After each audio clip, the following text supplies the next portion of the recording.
Whatever you've been doing to get you there, you better keep doing. Patience is a virtue in any race. When you get into the championship run, then it becomes even more important. When you have the entire season's work on the line, and really your life's work, it doesn't matter what position you're in, that pressure's gonna be there. You inside yourself, your competitor, your team comes to the racetrack with either the expectations to win or the hopes to win. That in itself, you can't measure. If you try to change your strategy or something like that, if you're not careful, you get off your beat, then you really mess up.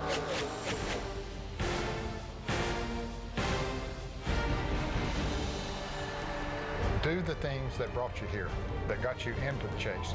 Kyle, best case scenario is 80 points ahead of the next guy. You can lose that in one race easily. The pressure is just immense. Right now, I think everybody feels like anything's possible. Loudon sets the tone for the rest of the races. Everybody's a contender, and that's what makes the chase so interesting. The race for the championship, it starts today. Here are the contenders. 12 drivers will compete in 10 races for one championship. Who will it be? Here's how they're seated as the chase begins, and note that all 12 drivers are within 80 points, which means it's anyone's championship to win. Jerry Punch, that means that Clint Bowyer could win this championship as well. He is seated 5th as we go forward. He'll also start 5th on Sunday morning by virtue of the fact that qualifying was rained out yesterday. Now, he was the fastest in qualifying practice, so one might wonder, is he disappointed to be starting 5th? Well, think of it this way. He may have made a run for the pole, but he might not have gotten it. And he might have had to start on the outside line. Not good here at New Hampshire. He might have started way outside the top 10. Also not good here at New Hampshire. So think of it this way. He has a guaranteed inside 5th place starting spot, and that's good for the 07 of Clint Bowyer. Let's go to Mike Massaro. Thanks, Dave. Carl Edwards comes into this chase just 30 points behind Kyle Busch, but to cut into that deficit, he'll likely need to do much better than he did here back in June when he finished 17th. That day, they struggled with overall grip. This weekend, more of the same. During practice on Friday, they made significant adjustments to the suspension, and the car just did not respond. It's the same car with a completely different setup, but expect them to focus in that area one more time. Yesterday during practice, they were 33rd on the speed chart. They're looking to jump up here this morning as they get ready for this critical practice with the chase just one day away.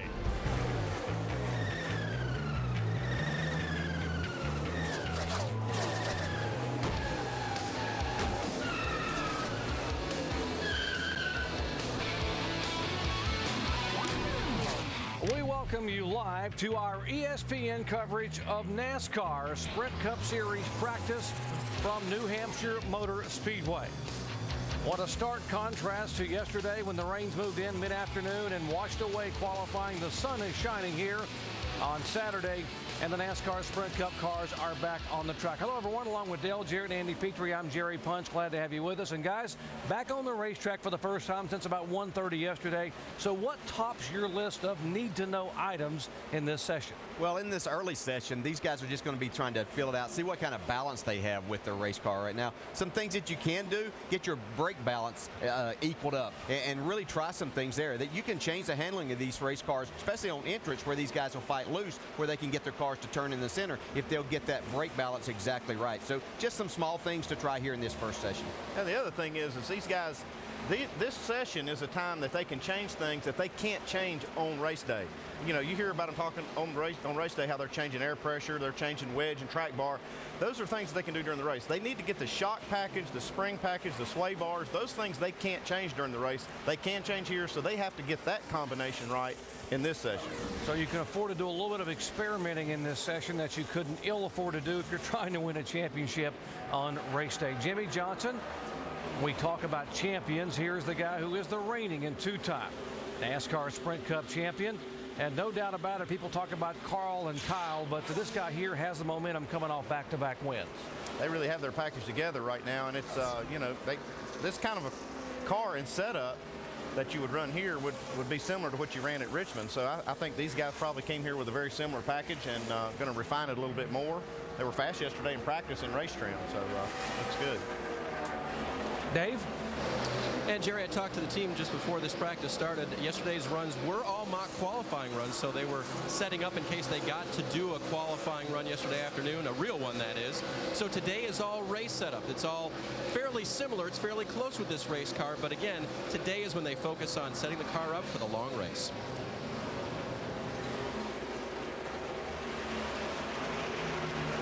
The 99 car of Carl Edwards. Carl's not won here in NASCAR Sprint Cup competition, but he struggled in practice yesterday. Let's take a lap with him. Yeah, we're coming out of turn 4 here. You can see the car get up to speed, accelerating hard. It's a long front straightaway. As you get past the start-finish line, you see those numbers right there, and they're generally going to get down there somewhere between the 1 and the 2. Heavy braking at that point. Come off the brake, let the car roll, start accelerating. Up out of the corner, the track really flattens out right there and really wants to throw you out towards the wall. We see Carl's going to come in the pits as we get on board with him here, but he would have driven it down into turn 3 pretty hard and got on the brakes. The corners are, even though there's a little difference in them, you drive them a lot the same, and you're going to want to try to get your car to roll through the center of the corner and exit of the corner. That exit speed is the most important thing here. Yeah, it looked to me like he was getting back to the throttle real hard early in the corner. Will they be able to do that once the tires get hot and the track gets slick? Yeah, and you have to really be careful there. You can, if you try to get to too much throttle there, you can make your car do different things. You can literally sink the back end and push the front end whenever your car is actually not tight. So you're a little bit better off to give it a little bit of throttle and then try to get the maximum throttle as you get about 3/4 of the way around the corner. Trying to get maximum exposure, and is this car number 96? That's Joey Logano, the 18-year-old, making his NASCAR Sprint Cup debut. It was supposed to be at Richmond, but because of Tropical Storm Hannah, it was pushed back a week, and now he comes to what essentially is his home racetrack. Yeah, exposure's not something that he's lacking, I don't think. It's track time that he's needing to get right here, and he's obviously trying to just get his feel with this race car, being on this racetrack for the first time in these type of race cars. I'm sure if you could pick a racetrack to give a driver his first race on, it probably would not be this one, because a lot of guys say this is one of the toughest ones on the circuit.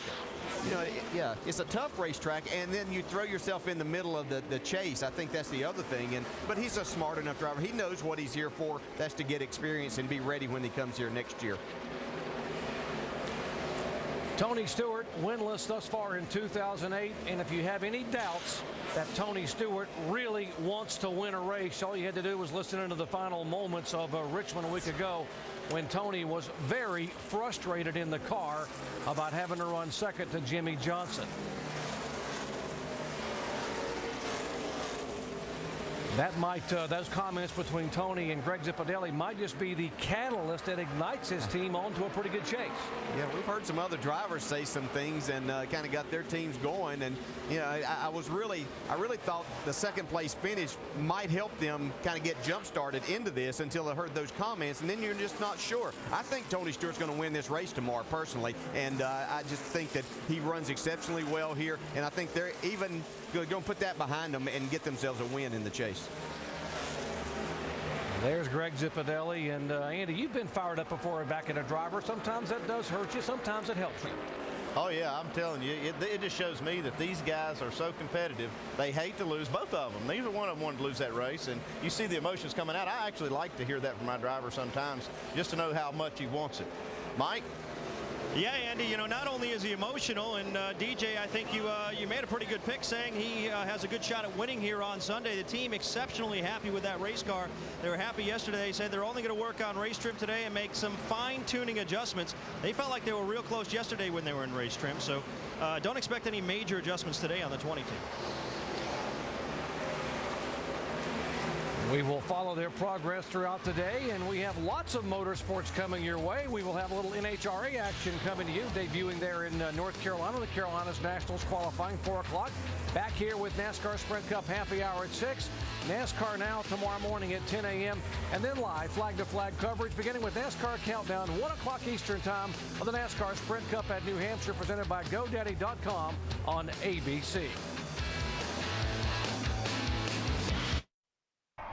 The 2001 NASCAR Winston Cup champion, Jeff Gordon. Here's the 2003 NASCAR Winston Cup champion, Matt Kenseth. Tony Stewart is the 2005 NASCAR Nextel Cup Series champion. shots. It's believing in yourself when you're all you got. You don't turn back, you don't give in. Rising up to see the last man standing. Look at Tony Stewart just jamming that throttle back in. Gordon leads. Here comes Matt Kenseth. How hungry do you think Tony Stewart is? That 24 car makes some time. He's throwing everything but the kitchen sink. Here comes Matt Kenseth. Right now, all 12 are standing tall, trying to decide who's going to get it done. But if you look at history in the NASCAR chase to the Sprint Cup title, this is the guy that's gotten it done year after year. 11 wins, leads all categories. Jimmie Johnson has been that good. Yeah, you talk about, you know, quarterbacks and other people in other sports that step up at big times.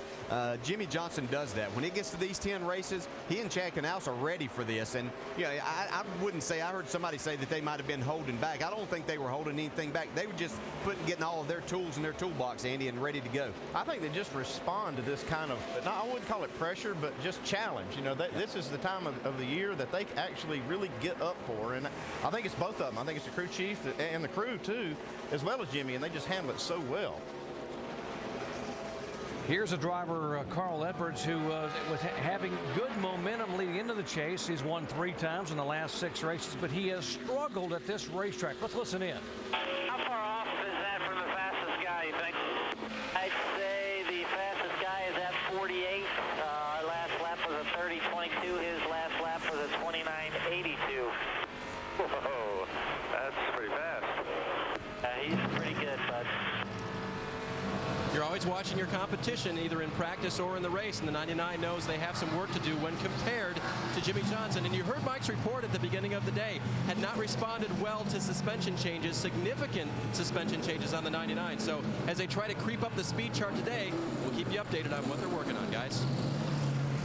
That's got to be a bit of an enigma. Carl Edwards has not been very good here historically at this racetrack. He's come here times. He has only one top 10 finish. He finished 17th here in June. Why? Well, I don't know, but I just heard that right there. It's really hard to say why somebody would not be good at a certain racetrack, but I didn't like what I heard there when he said they made suspension changes and the car doesn't respond. That's the worst thing you want to hear. You know, when you change something on the car as a crew chief, you really want it to respond one way or the other, even if it's bad. But when it doesn't do anything, that's really frustrating. Practice times, you see Carl Edwards 21st, which is an improvement from 33rd yesterday, DJ. Yes, an improvement. Looks like they've made a few gains with it, but it's perplexing because you think of this racetrack and the guys having to kind of run the cars sideways.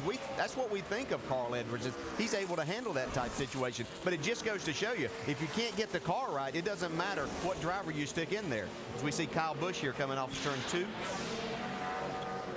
and to the pits.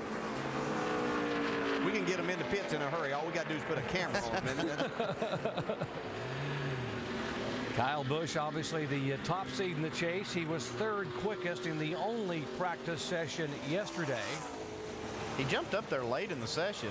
They weren't very good in the early part. I don't know if that was because they were in race trim and maybe trying a few things, but they jumped up right there at the very end. Yeah, he's not very impressive here right now. He's pretty far back on the sheet right now, 31st as a matter of fact, so they're going to have to get some work done. Jamie Mack, how about Jamie McMurray? 26 car. DJ, I think the philosophy's working. We put a camera on Jamie. He decides to head for the garage area. He is the quickest among the 5 Roush cars. Jamie was 4th yesterday.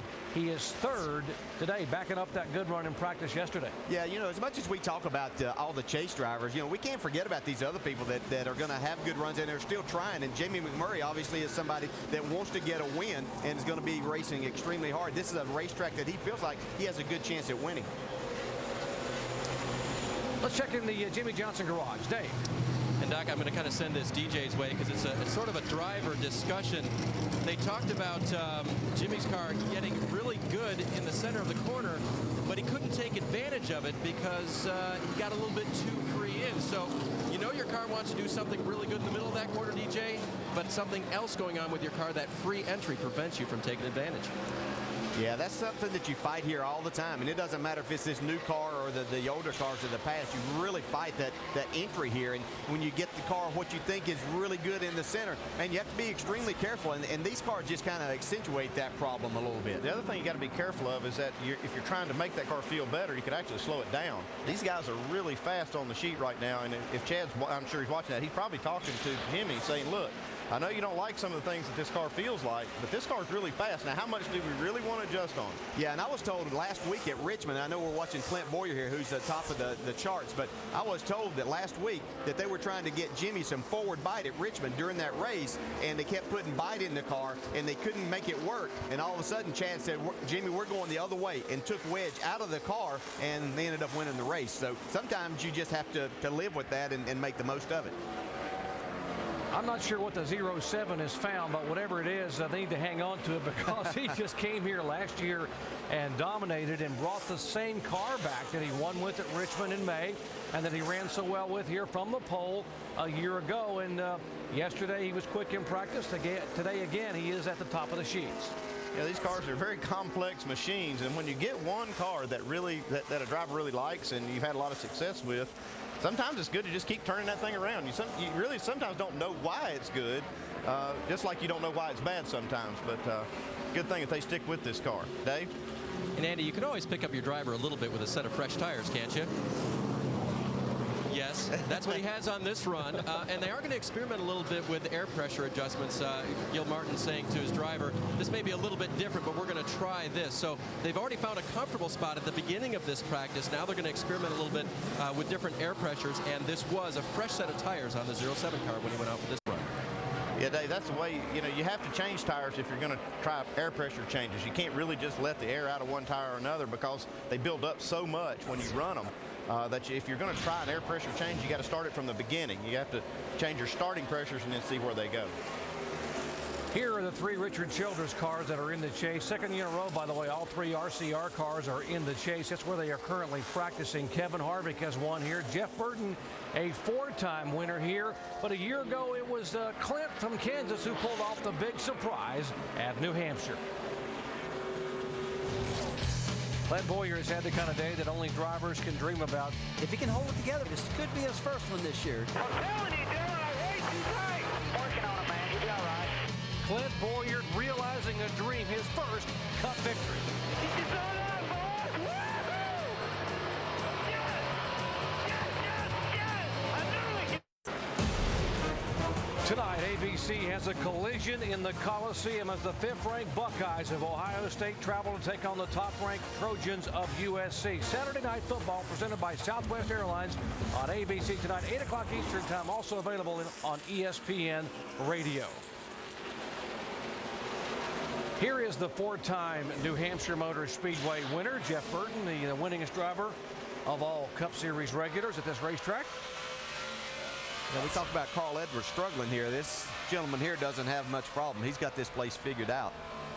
See him get down into turn 3 here, letting the car really roll fast and cutting back across the bottom. These guys are using that, what we would literally call the apron. It's flat there, but it's almost off-cambered to sometimes get their car turned off the corner. There's actually three levels of banking right there. Yeah. That lower side being the least of the banking, and I guess that does feel relatively flat when you go down on that. And we see Clint Bowyer really use that part of the racetrack to his advantage. Yeah. In 2002, they changed the banking here to what they call progressive banking. So it is 4 degrees down low as you go by Casey Kane there, all the way up to what they're saying almost 12 degrees near the wall. There's Kevin Harvick, also headed back to the garage area in front of him. I pretty much did everything where it got in the corner. Seemed like it was on the splitter harder, getting in the corner. It did not rotate it, did not have as much rear grip. Yeah, both of those things would come from that splitter hitting. I think Andy didn't rotate as well, and then it takes away rear grip too. And then the fix for that is you got to put a little more packer in the bump stop, which will hold that right front up a little bit, keep that splitter off the ground. But that actually makes the car tight too, and so it's really a delicate balance when these guys are trying to find. I think they can tolerate a little bit of that splitter hitting the ground, but not much of it. They can't really hit the ground hard with that thing. Mike? Yeah, Andy, something else he said, too, they're chattering the tires front and back. Because of that, they've made some shock adjustments both to the front and rear of the car, and that's what they're concentrating on right now. That's what we hear a lot of these guys talking about chatter. You know, it used to be they had cars tied, it'd slide in the front wheels, it'd slide in the rear wheels. Now we hear them saying it's chatter in the front, chatter in the rear. I think it might be a little bit to do with some of the new tire constructions.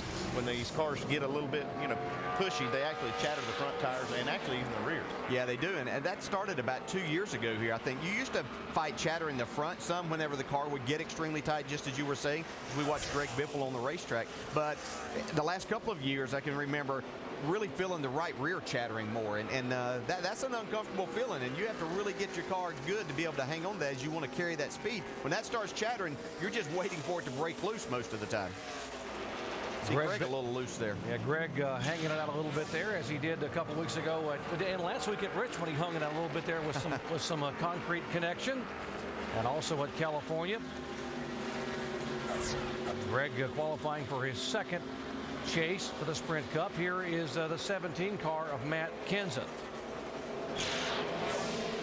We know Matt struggled last week at Richmond, and after the race he wasn't too optimistic about their chances in coming up here and racing. I'm sure that a lot of that went away as a little frustration on his part. He's sitting 20th right now on the chart, but his lap times are slowing down as he keeps running. Mike? Yeah, DJ, what they're really concentrating on right now is the center of the corner. They're real tight right there. They've been in a couple of times, and they've really concentrated on the left rear spring. They've made 2 changes there. They've also made a track bar adjustment, but right now their biggest problem, tight in the center. That tight in the center causes you a lot of problems everywhere else. If you go through the corner and you're tight, you got to put a little more steering wheel into it in the center, and then you go to the throttle. And what that does is it makes the back end then swing around a lot of times because you're basically over rotating the car trying to get it to turn. Look at the Roush Fenway drivers. You saw the chase there a moment ago. You got Biffle, who is 6th overall, and the other 2 guys in the chase, Edwards and Kenseth, are considerably further back.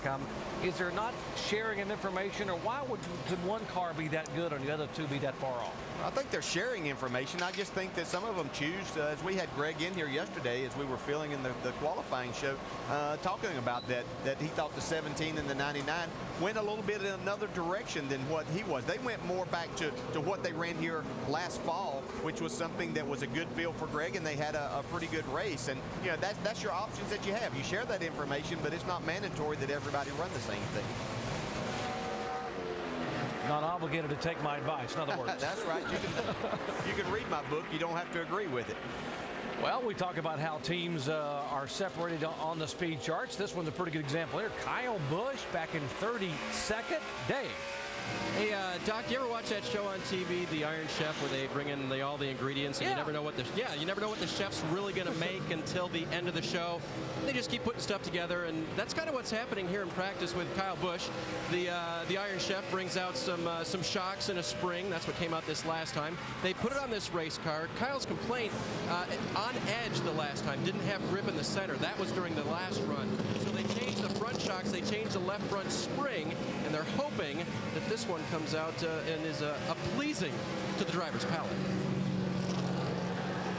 And looking at the lap times, and just that time by was fairly good for that amount of laps on the tires. So I think this might actually be a gain for this 18 team.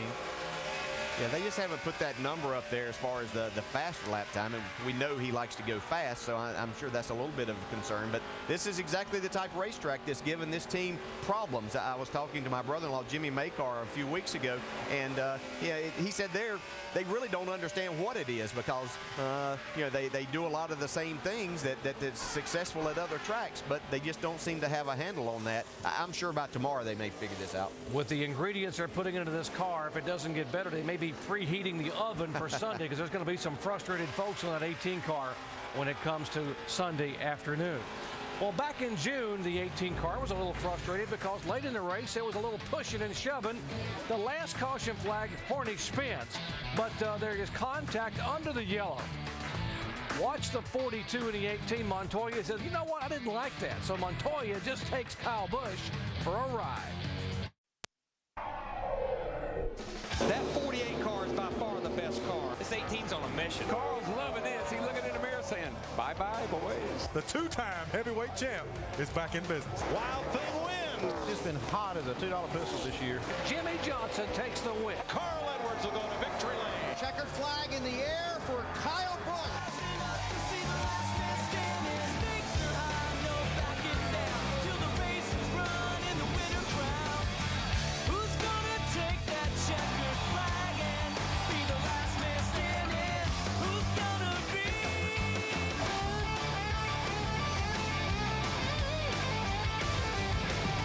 If you want to know why we call them the Big Three, the kid, cousin Carl, and the champ, take a look. They have combined for 18 wins. Do not adjust your set at home, folks. That is indeed the case. These three drivers have shared the last 9 races in a row, each winning 3, 18 overall on the year.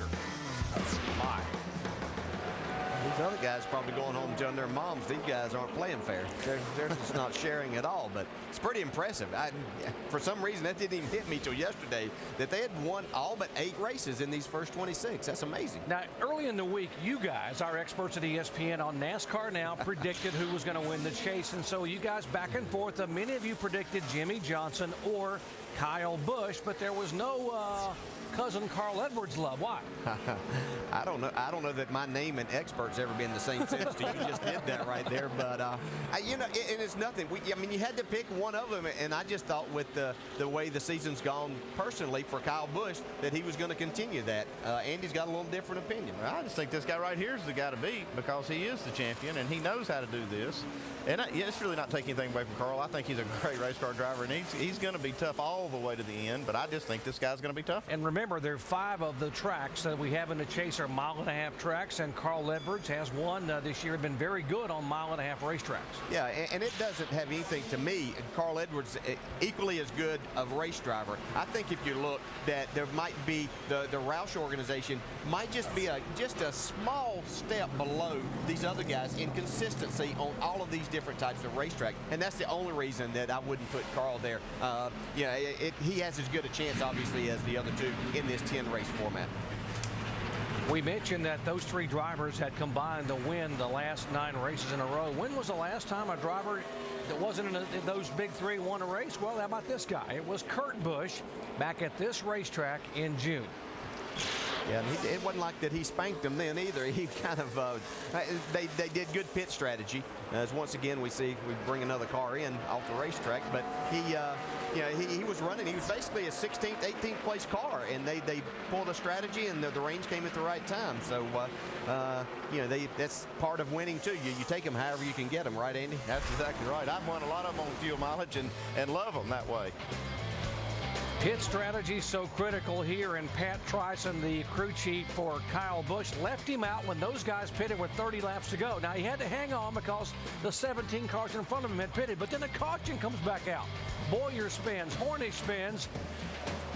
They are under yellow, and suddenly they are under rain showers, and they call the race, and Kurt Busch is the winner.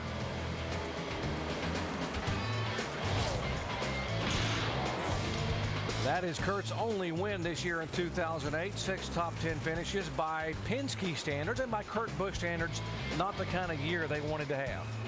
Yeah, no, and look at that average finish, 21.7. That's definitely uncharacteristic of Kurt and this race team.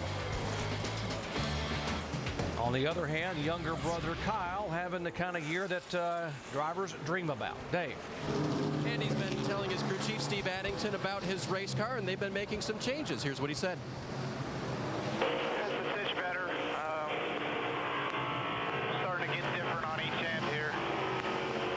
Turn 2 wanting to be loose, not yet, but turn 4 is still tight. Trying to get back to the gas and drive up off the corner. Front end won't continue to cut. Attitude better there. Feeling to you. It felt a lot better. I didn't feel any left front. And that last point was the key, better and not picking up the left front anymore, and that's something they'd been fighting earlier on in this practice. And Dave, his last lap was actually his fastest lap on the racetrack today in this session, so I mean, it actually moved him up some. They're making some headway with this car. Yeah, and I think that they're just going to continue on. I think they had an agenda this morning, just throw as many things at it as they possibly could. And it looks like that they kind of know what they're fighting and what they want to fix, and that's keeping that left front down. That's the one thing you'll do in this first session. There's 2 practice sessions today, and they'll throw a lot of things at the car. You see a lot of smoke coming out of the back of it. That's the splitter hitting the ground. You'll throw a lot of things at the race car. You'll go back and have just a little break, and you'll say, okay, let's put this combination together and go out here and see if this is what we need to race. We talk about the pressure of the chase, and we know that Kyle Busch is now qualified for his 3rd chase. But what about this guy, Steve Addington? He's been around a long time as a veteran crew chief, but this is the first time he's had to deal with the pressure of 10 races to a championship. Well, we haven't heard a lot about Steve. You know, he's done everything right this year and made great calls and provided great race cars for Kyle Busch. Seems that the other crew chiefs get a lot more press and recognition, but he's done a terrific job. But I think that he's very comfortable in that situation because he knows he has put the people around him that can make the difference. And that's really, Andy, all that you can do is surround yourself with those really good people. It's that, and it's also the chemistry that you have with all those people and the driver. And sometimes you can get a mix that really, really works. And, sometimes you get ones that don't. But this one really does gel well. Yeah, Steve is a great guy and really knows these race cars and has put his heart and soul into this business for a long time. He helped Jason Keller finish second twice in the NASCAR Nationwide Series as a crew chief over there. Now trying to help for the first time his driver Kyle Busch win a NASCAR Sprint Cup title.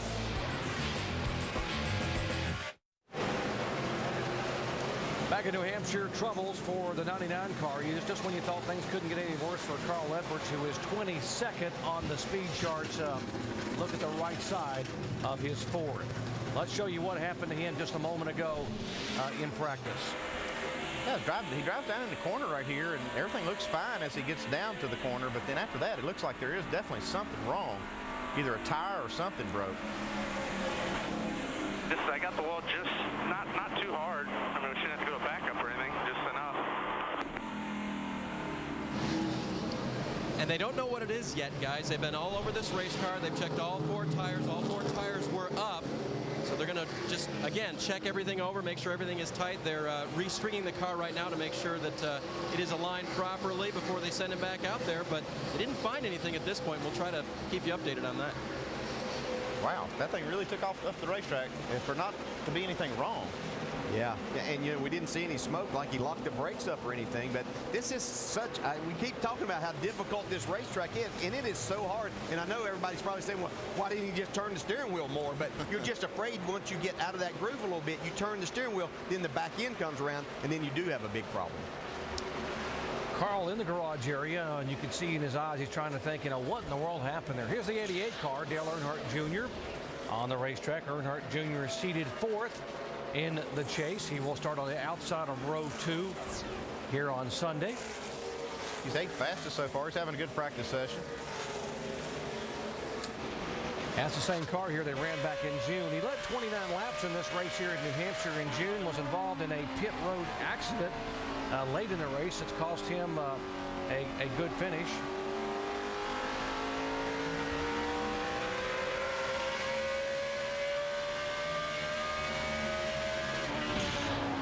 Trying to build some momentum headed toward the chase and got better and better. Bristol, California, and a top 5 finish at Richmond. Dave. And Doc, just a quick update on his practice. Mostly snug in the middle of the corner. That's a condition where the car won't turn well for him.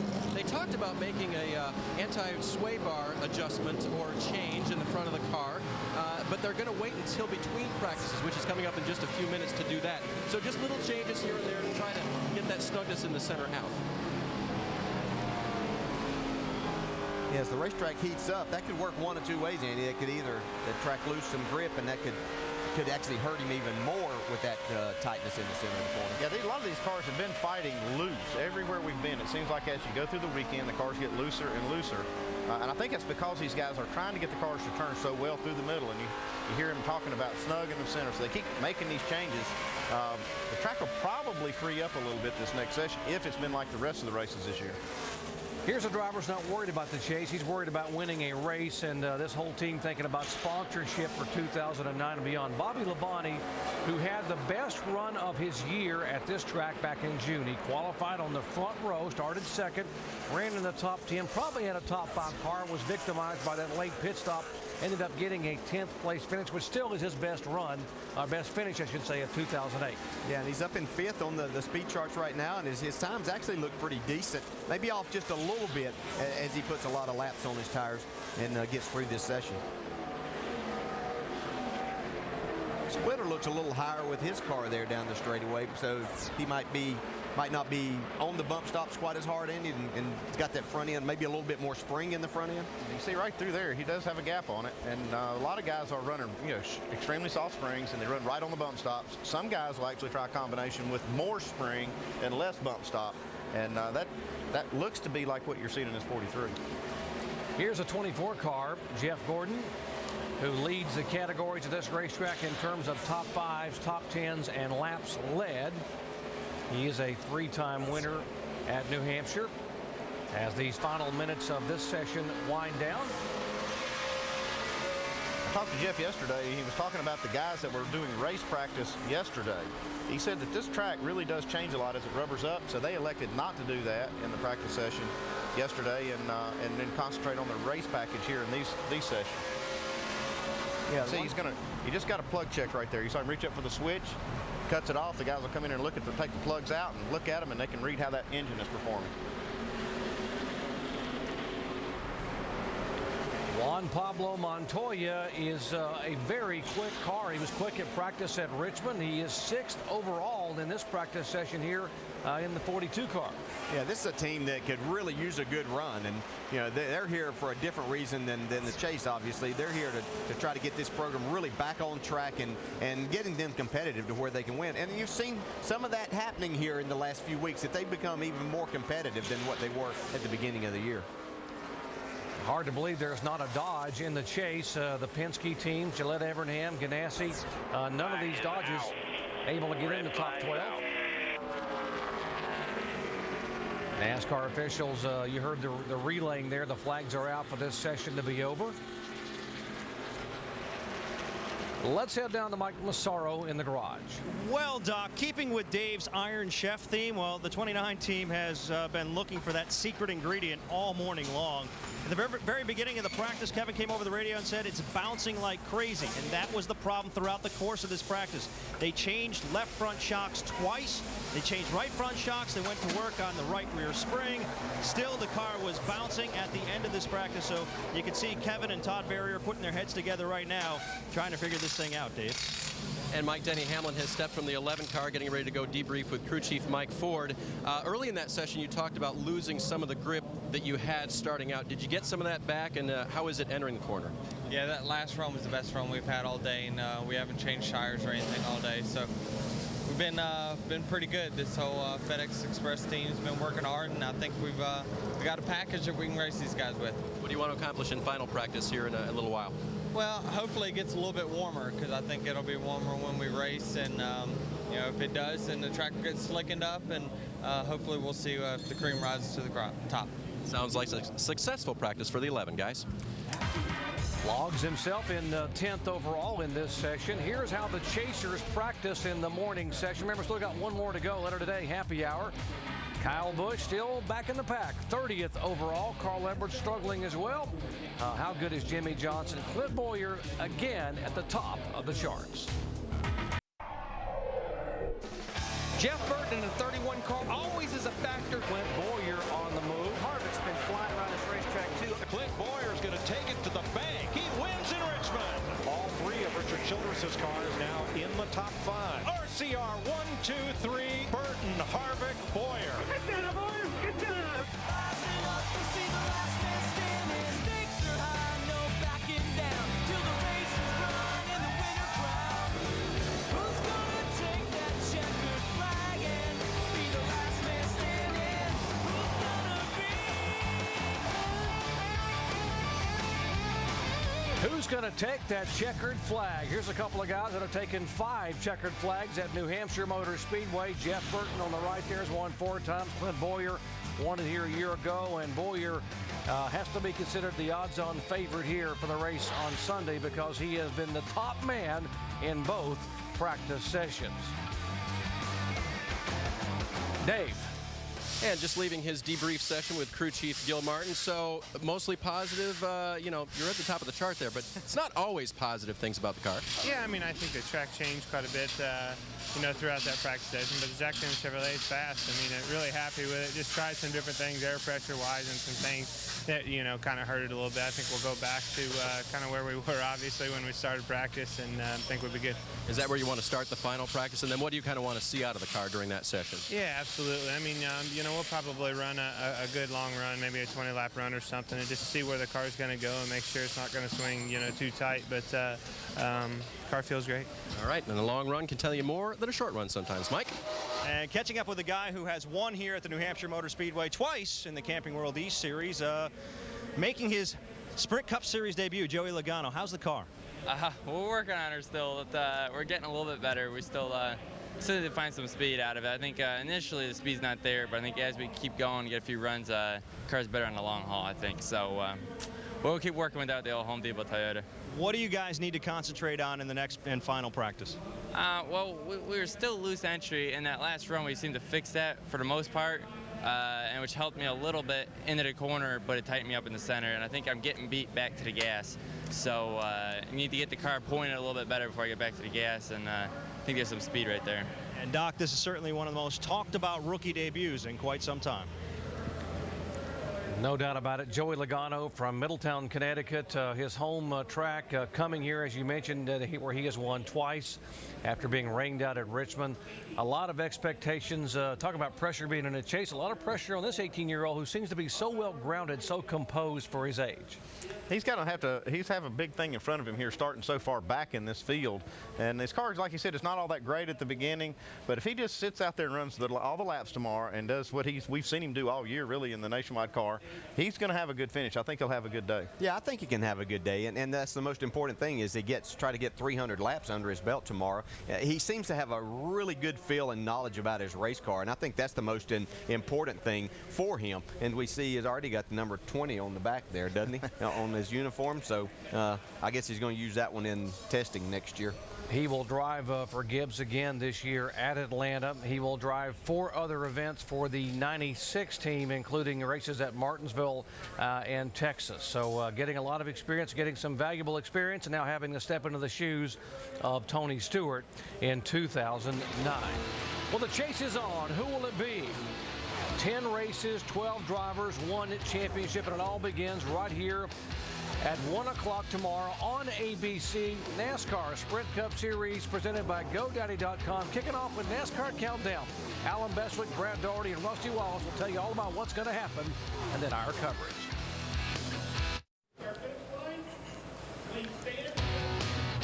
Back at New Hampshire Motor Speedway, if you are a Roush Fenway fan here in the Red Sox country, then you may want to know where your 5 drivers ended up in that session. McMurray and Reagan, 2 of the non-chasers, 4th and 13th. Biffle, 7th. Kinza, 20th. And ouch, Carl Edwards back in 22nd position. Dave.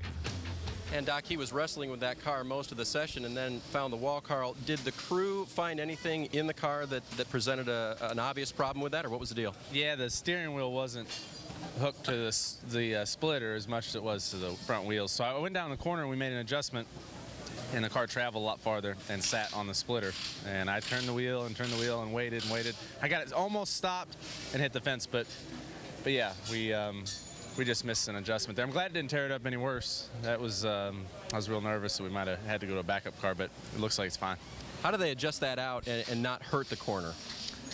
We just had to get the car up off of the splitter a little bit. I mean, I didn't know what happened. I went down in there, it just you hit the brakes, and it's like the harder you hit the brakes, the less it turns because it gets harder and harder on the splitter.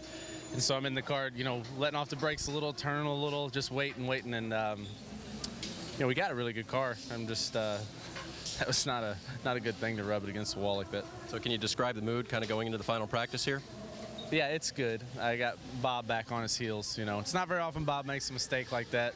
So I got the upper hand now. He'll probably listen to me real well in this next practice. I bet he will. Doc. Carl Edwards able to smile despite rubbing the wall here. Got one more session to go, and we will bring that to you later today at 6 o'clock Eastern Time.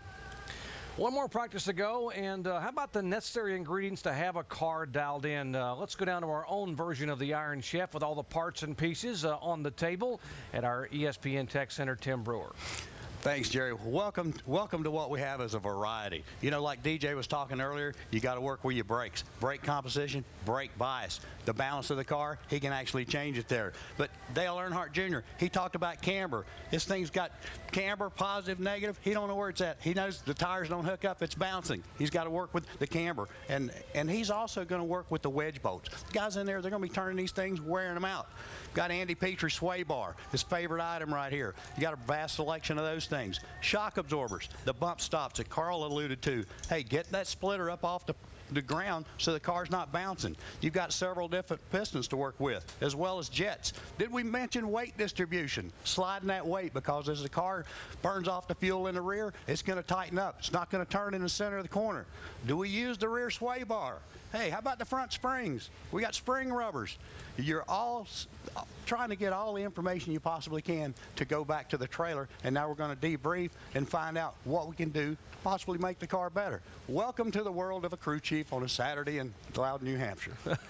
And now I know what happened to my sway bar. I've been looking for that thing for like 3 weeks. Now, which one of those Tim Brewer buffet of parts are lying out do you think these guys will put to use mostly between now and the final practice? All of them. That's the thing. You're trying to find this combination, and it is. It's all about getting the combination of the springs, the bars, the shocks, and I like that recipe analogy because it really is a lot like putting a recipe together when you try to get your race set up. Yeah, it really is. And what they're also going to have to think about is how much this racetrack is going to change over this next hour and a half before they get to their practice, because it's going to heat up quite a bit, and they're going to see a different racetrack when they go back out there. So they have to anticipate that in making these changes.